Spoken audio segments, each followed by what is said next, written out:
Hello, I'm Jenna Bosiger, and I just got back from a 5-day, 5-night camping trip near the town Bishop, California.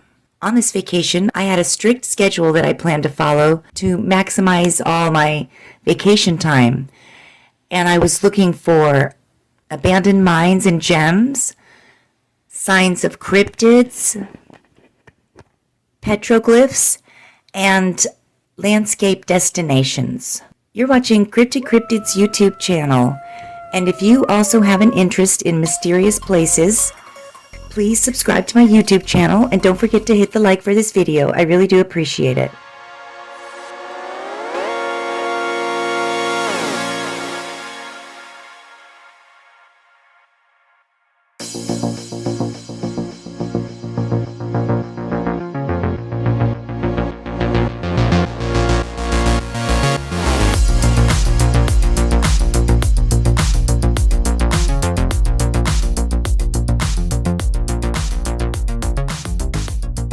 On this trip, we drove a lot. I think we drove like 40 hours altogether because I had a lot of places that I wanted to go that were far apart and out in the middle of nowhere. And we were on the road a lot looking for things. And the funny thing is that I made all of these detailed schedules and plans with destinations and maps and all kinds of papers, and I left all of them at home. So I just had my memory to go on. And we did find some abandoned mines near the area of Bishop, which is known to have a lot of old mines and gems and all kinds of underground mining operations that have been forgotten about. And it was incredibly hot, let me just say.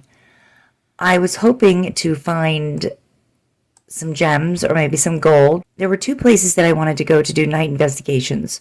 One was called Monkey's Grave, and I guess I didn't really realize it was going to be in a pet cemetery, but I wanted to see how big Monkey's Grave was and see if I could find out any other information about it. And I also went to a place called Battleground.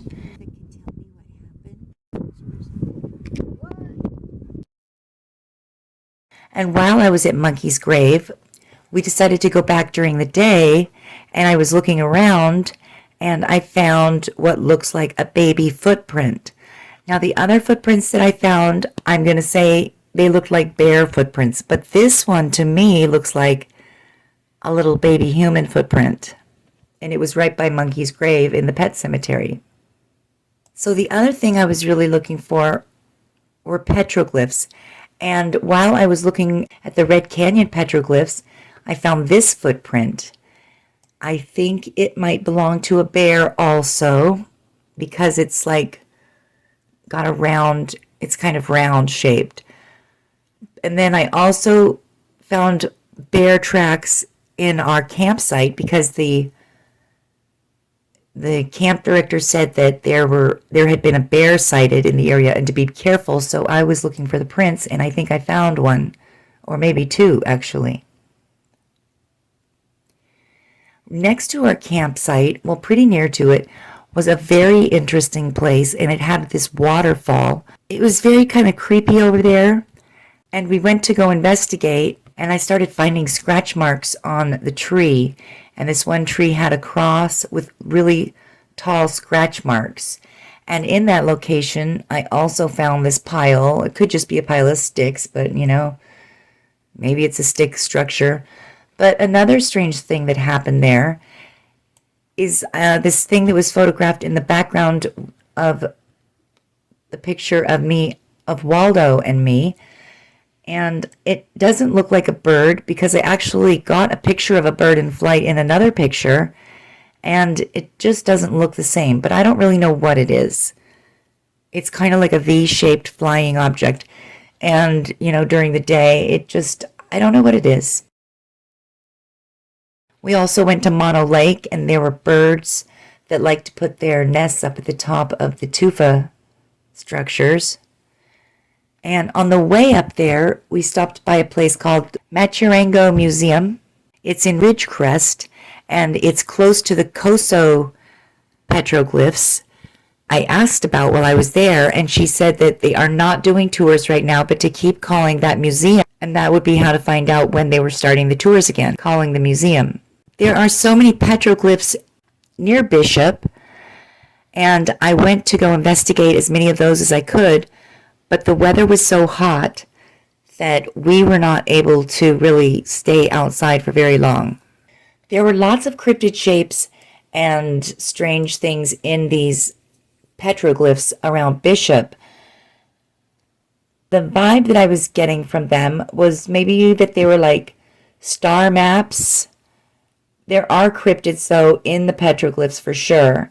And maybe if I spend some more time and try to trace them, I might get a better idea as to what they're trying to portray. But for me, it just seemed like a lot of stuff having to do with space. Maybe even UFOs, or maybe a rocket. And there were lots of different prints of different types of creatures that must have been roaming around back then and at this time. And some of them look like large three-toed creatures. I'm not sure what those would be from. And there's definitely human prints and some other claw-shaped prints and just strange things. And then when I first drove up to these petroglyphs, I thought I saw 3 men or 3 people up on top of the petroglyphs. And then I looked closer and it was birds. We also went to go find the different hot springs in the area around Mono Lake and Mammoth Lakes. And we did find some, and they were really amazing. I wish that we would have went to more of them, but we went to Hilltop, we went to Rock Tub, and we didn't make it to Willie's, but we did go to Mono Lake, and that was pretty amazing to see the tufa formations there. We also went to a place called Hot Creek, which is a geothermal creek that has scalding hot, poisonous water. And it's just a very interesting area. This entire area is just full of different volcanic leftover activity, like this place that we went to called Obsidian Dome. It had more obsidian than I've ever seen in my life. I mean, this entire mountain was just made up of obsidian. And you know, when I think of a dome, the name of this place is Obsidian Dome, I think of something hollow on the inside. And all of this is just related to volcanic activity and stuff underground still going on. There's a cinder cone on the way, and volcanoes, and Fossil Falls, which is just this black rocks and just cinder cone material of just some incredible volcanic activity that went on at this place at one time. And the remnants are here today. And at Fossil Falls, there's a bunch of water as well, which is in sharp contrast to the landscape of just this dry, burning hot cinder cone. And it just is so hot there. It was when I was there.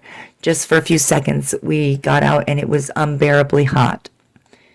And of all of the wonderful, beautiful nature landscape photographs I took, I think that I narrowed down the ones that I'm going to paint, because I love to paint water.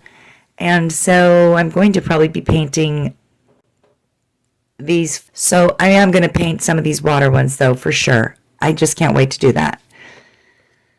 And that was the gist of my trip. And then this was getting back to life, back to reality, with all of the unbelievable Los Angeles traffic. So I hope you enjoyed that. And if you have an interest in cryptids, petroglyphs, gems, and abandoned mines, then don't forget to subscribe to my YouTube channel and hit the like for this video. I really do appreciate it. And until next time, bye!